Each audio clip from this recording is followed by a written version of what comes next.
Hey guys, welcome to LoveCast, the podcast reviews. Today we'll be reviewing the Taiwanese film Your Name Engraved Herein. I'm your host, Alexa, and with me are my co-hosts, Pixie and Kayla. Hey. Hi. Hello. So, Your Name Engraved Herein, it is a coming-of-age film set in the late 1980s in Taiwan, set in the period just after martial law had ended in the country. And it follows Jia Han and Birdy, who are two guys who go to a Christian high school in Taiwan. And it kind of follows Jia Han recounting almost his experience of falling in love with Birdy and trying to navigate those feelings. And obviously, a time where being out and open and gay wasn't allowed and okay, and trying to figure out what Birdy feels for him and everything like that. So I would say it's pretty much a coming of age film of him like trying to navigate that whole experience while still being in high school and in a country where being gay at the time was still not something that people like to openly discuss. And it's about 2 hours long, and you can watch it on Netflix with subtitles.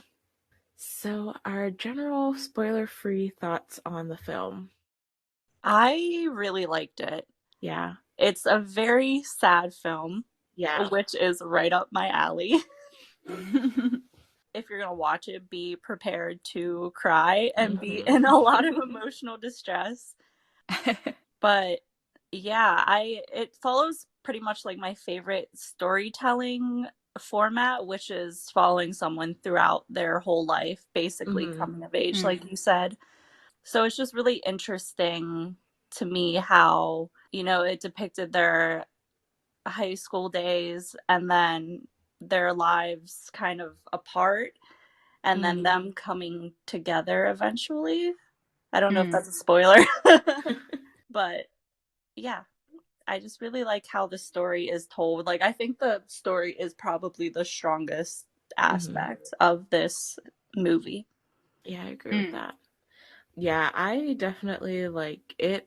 I think I watched it maybe like a month and a half ago at this point, and I've just been like itching to talk about it ever since because it's just like one of those movies that really just like you have to sit and reflect on it. And I definitely had to be like prepared to watch it. Like it's been on my radar for a long time, but like I just was like not in the right mind space for a film like that. Mm-hmm. And even when I watched it, like I got to like the halfway point in the movie and I had to like stop and take a 15-minute break because I was just like so wrapped up in Jiahan's emotions and like these feelings and like this anxiety he was having that was like stressing me out. But like it was so well done, but I just had to like stop and be like, okay, we're taking a breather and then we're going back in. But like, yeah, it was beautifully done. I'm the same way. I kind of am a sucker for like sad, kind of artsy, indie type vibe films, and this definitely had that going for it.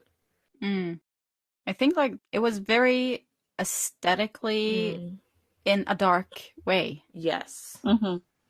which I really like because this isn't a fairy tale. It's not a fantasy. It's a raw emotions and just a more accurate representation on Yeah. how it would be to like be in a gay relationship or be gay at that time Mm-hmm. in the 1980s. So I think like it does a good job in showing humanity, and I really really like that. Like there's still BL elements in it, right? Mm-hmm. But it's very much more leaning towards queer media. Yeah, I Yeah. agree. Yeah, I agree with that as well. Mm. Yeah, it's definitely like do not go into it expecting like Pixie was saying, like your typical fantasy BL type. Mm. It definitely, like you said, definitely has those elements, and you definitely do have those moments where you're kind of like squealing over them type thing, but Mm. it's very raw and very emotional. And I would say, I kind of mentioned this before, I would call it more of an open ending than a happy ending per se. So like Mm. I don't think everything comes together perfectly in the end. And so like I think from that aspect it does have a lot more realism in it, and not necessarily as much as the fantasy that people typically see when they're watching BL. Yeah, I think it's like balancing the line pretty well as well, that like even if you're not into queer media, you'll still enjoy this if you like BL. Because Yeah. I know there's a lot of people who watch BL who don't really dip their feet into queer media because it's sort of a little rougher around the edges. But this is like, it's a good door to, like, if you want to experience the other side of things, right? It's a good way to get into more of the other side. Yeah, I kind of in that way is like Gaia saw Pellicula, I would say, and something that kind of like branches and does have like its happy moments, but also brings a lot more of the actual queer experience into it, and kind of giving people a look into that as well. Agreed.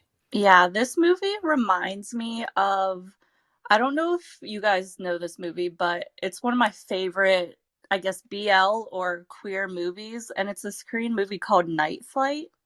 Yes. It reminds me a lot of Night Flight. Oh my god, yeah, I watched that movie so many years ago. Same. But just, you know, the dark themes behind their school days and just not straying away from all of the struggles that they're going through because of their sexuality and how forbidden it is at the time, and just feeling like there's no other choice but to live separately. Yeah, I can definitely see those similar. I think that a lot of, especially on the Korean side of things, a lot of their queer films tend to follow that same.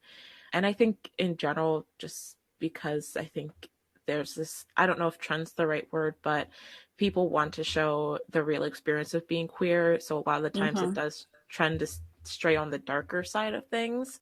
Yeah. So a lot of like the Asian queer like indie films and smaller films that I've watched do kind of feel like this. And obviously I don't know what it's like to grow up queer in an Asian country. It's a lot different than growing up queer in America. So I'm sure they're bringing a lot of their own experiences and struggles that's from that specific place where they grew up into it too. Do we want to go ahead and give our ratings for it on our scale of 1 to 5? I'm going to say like 4.5 because I really do love the story and how raw it is and how real. And like I said, I like sad stuff. I really like bittersweet endings and those type of endings that are open-ended. But I mean, it is a lot like movies that we've seen before. Like it follows the same type of formula as, like I said, like Night Flight. So it is a really like beautiful movie visually. And I think there's a lot of symbolism in it that even I missed watching it, that I might have to go back and watch. But yeah, I would give it a 4.5 because of that.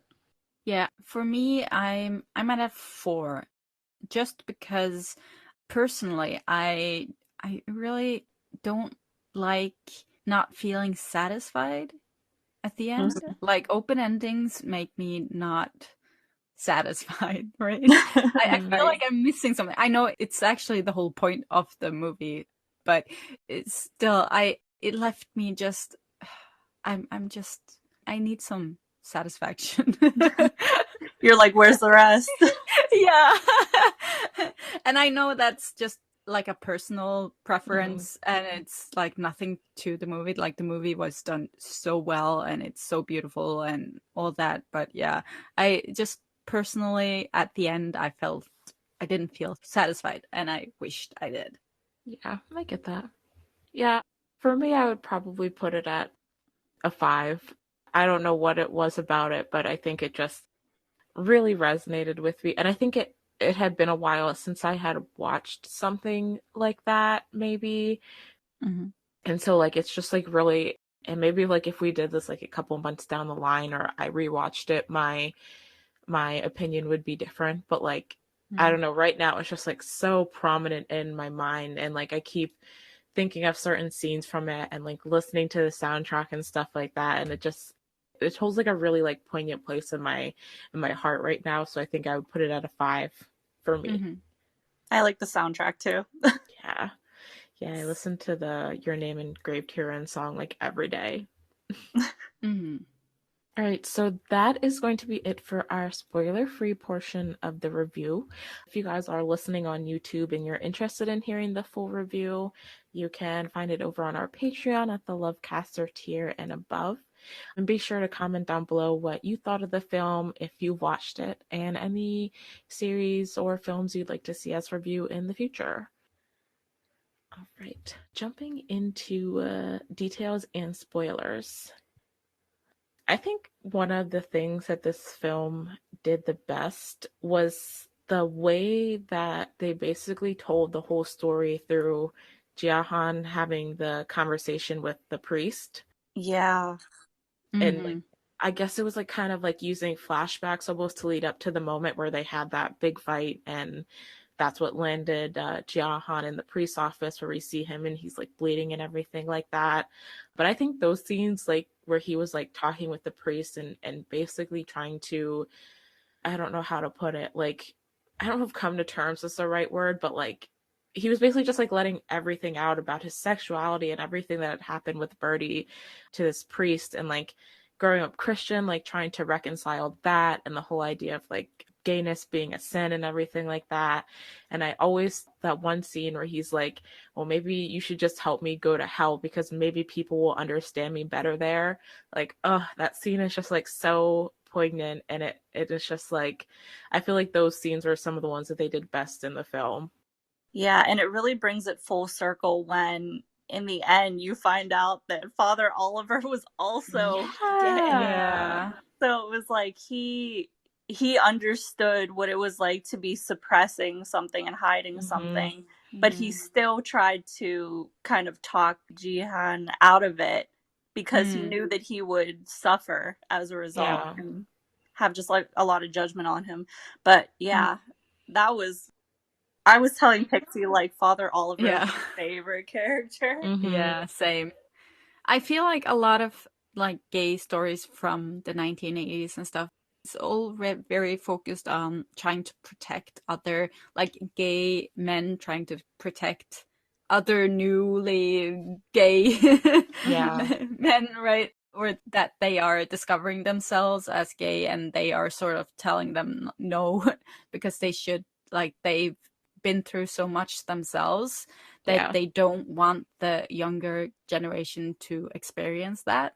So they think they're protecting them by telling them that, like, try and steer away from it. Like, even though they know it's a lost cause, right? So I think the Father Oliver really did a good job in, like, expressing, because you sort of could see him struggling as well to try and explain to Jihan why things was like wrong or a sin, like when he doesn't really believe that really himself. So yeah, it was really interesting to see like his personal struggle with the whole thing. Yeah, I agree. I think he was a really, really interesting character. He was definitely one of the highlights of the film, I would say. I also really liked how they kind of juxtapose. I don't know how to say that word, but you guys know what I'm trying to say. Yeah. Jia Han and like what would be the present day versus Birdy, and basically like the path they took to get to meeting each other again. And I think they were in Canada, and how Jia Han had, and it kind of reflects who they were as teenagers too, because Jia Han had fought so hard and pushed for his sexuality to be normalized and for people to not shame him for it, and he's the one who ended up getting to live out and openly most of his life, while Birdy, who in the film did the same thing, where he kind of pushed Jia Han away by pretending to date this girl and being in love with this girl, and kind of always trying to, for lack of a better term, like friend zone Jia Han. Like he was the one who ended up getting married to a woman and having kids, and then eventually down the line getting divorced from her, and then they both kind of end up at the same place at this gay bar in Canada, and like their journeys were so different, but then like they still end up there together. And